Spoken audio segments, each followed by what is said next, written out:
آج کی گفتگو کے آغاز میں آقا کریم صلی اللہ تعالی علیہ وآلہ وسلم کا ایک ارشاد پاک اپنے ناظرین کو سنانا چاہتا ہوں۔ بسم اللہ۔ حضرت سیدنا کعب بن مالک رضی اللہ تعالیٰ عنہ فرماتے ہیں کہ آقا کریم صلی اللہ علیہ وسلم نے ارشاد فرمایا، من طلب العلم لیجاری بہ العلماء او لیماری بہ السفہاء او یصرف بہ وجوہ الناس الیہ ادخلہ اللہ النار۔ جس شخص نے علم اس لیے حاصل کیا کہ علماء کے ساتھ وہ مناظرہ کرے یا کم عقلوں کے ساتھ وہ جھگڑا کرے یا لوگوں کی توجہ اپنی جانب مبذول کرے، اس کے مقاصد اگر ان میں سے کوئی بھی ایک مقصد ہے تو اللہ تعالیٰ اسے جہنم کی آگ میں داخل فرمائے گا۔ یہ ہمارے تمام جو دینی مدارس ہوں یا جہاں بڑی بڑی مساجد اور بڑے لوگ جو اپنے آپ کو علامہ فامہ مجدد کہتے ہیں، وہاں یہ لکھ کے بڑا بڑا لگا دینا چاہیے بورڈ۔ یہ حدیث پاک بڑی پڑھائی جاتی ہے، لیکن غازی صاحب آپ جانتے ہیں آج ہی آپ نے تذکرہ کیا ہے بڑی مدت کے بعد ہی۔ جی، یہ آج کل کے ماحول میں خاص طور پر چونکہ آج کل حصول علم جو ہے وہ طلب دنیا کے لیے، حب جاہ کے لیے اور دنیاوی مقاصد کے لیے حاصل کیا جا رہا ہے، اس واسطے یہ بہت ضروری ہے۔ اور آج کی ہماری جو ممدوح شخصیت ہیں ان کے حوالے سے بھی آپ کا ایک روشن پہلو یہ ہے کہ آپ کے بارے میں بڑے بڑے ائمہ کرام نے یہ فرمایا ہے کہ آپ کا حصول علم اور تحصیل درس و تدریس کا جتنا بھی عرصہ ہے وہ سارے کا سارا فقط رضائے الہی کے لیے تھا۔ سبحان اللہ۔ اور جیسا کہ آپ نے ابھی ان کا تعارف کروایا ہے، ان کی شخصیت کا جو خاکہ ناظرین کے ذہنوں میں آیا ہے وہ یقیناً ایک ایسی ہستی ہیں کہ جو فضل و کمال میں، تقوی و طہارت میں، عاجزی و انکساری میں اور زہد و ورع میں درجہ کمال پہ فائز ہیں۔ میں اپنے ناظرین کے سامنے تھوڑا سا ان کا تعارف رکھنا چاہ رہا ہوں۔ حضرت سیدنا عثمان غنی رضی اللہ تعالیٰ عنہ کے زمانہ خلافت میں 27 ہجری ہے اور یمن ہے جہاں پر آپ کی پیدائش ہوتی ہے، لیکن آپ کی پرورش ساری کی ساری اور ساری زندگی مکہ شریف میں گزرتی ہے۔ 115 ہجری میں 88 سال کی عمر پا کر آپ کا وصال ہوتا ہے،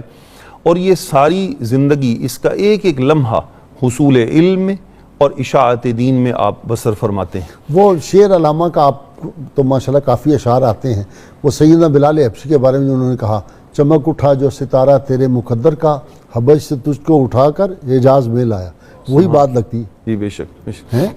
اور یہاں پر ایک شاعر کا فارسی شعر میرے ذہن میں آ رہا ہے کہ اس نے کہا تھا کہ بلال از حبش، سلمان از فارس و صہیب از روم، ز خاک مکہ ابو جہل اینچے بل عجبیست۔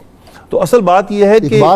مکہ شریف کی سرزمین میں ہی اگر سب کچھ ہوتا تو پھر ابو جہل پیدا نہ ہوتا، ابو لہب پیدا نہ ہوتا۔ اصل جو بات ہے وہ تو دامن مصطفیٰ صلی اللہ علیہ وسلم کو تھامنے کی، جس نے وہ دامن تھام لیا وہ غیر بھی تھا تو اپنا بن گیا، اور جس نے وہ دامن کرم چھوڑا ہے وہ اپنا بھی تھا، خونی رشتہ بھی تھا، تو وہ ہمیشہ ہمیشہ کے لیے غیر بن گیا۔ حضرت سیدنا عطا بن ابی رباح رضی اللہ تعالیٰ عنہ یقیناً تابعین کے طبقہ میں انتہائی اعلیٰ اور ممتاز مقام مل ہیں، جن کے تلامذہ میں امام اوزاعی، حضرت ایوب سختیانی اور امام اعظم ابو حنیفہ رضی اللہ تعالیٰ عنہ جیسی شخصیات شامل ہیں۔ ان کی قدر و منزلت کا اندازہ کون لگا سکتا ہے؟ آپ کے بارے میں جیسا کہ آپ نے بھی ذکر فرمایا، انتہائی سادگی، عاجزی، خودداری اور خلق خدا سے بے رغبتی، یہ تمام عناصر کوٹ کوٹ کے بھرے ہوئے تھے۔ تاریخ بتاتی ہے کہ خلیفہ عبد الملک ایک دفعہ اس سے آپ کی ملاقات ہوئی، وہ آپ کے فضل و کمال کا انتہائی معترف تھا،